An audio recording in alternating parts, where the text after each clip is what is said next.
So if you don't already have a Facebook profile, we're going to show you how to set that up. Now, a quick distinction to make real quick is that a Facebook profile is completely separate than a Facebook page. A profile is your you account, and your Facebook page is your business entity.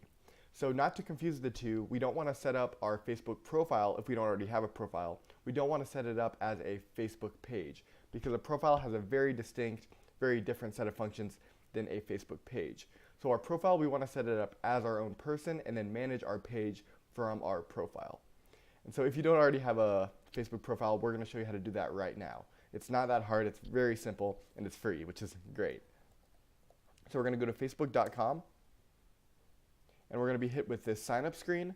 If you already have a profile, you can sign in at the top, and if you don't, you can sign in right here.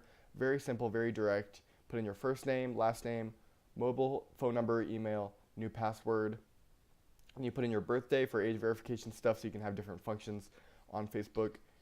Choose your gender and then press sign up, and it's that easy to get online on Facebook. Now from your profile, you'll be able to, again, create a page, manage your page, hook up everything to the best capacity for your business page, but at the root of it all, you need a Facebook profile.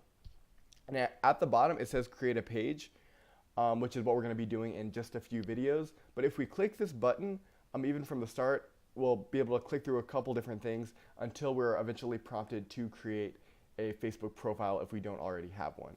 So even if we click here, it'll go through the creation process for creating a page, but in the end, we're going to need a profile to do anything with it.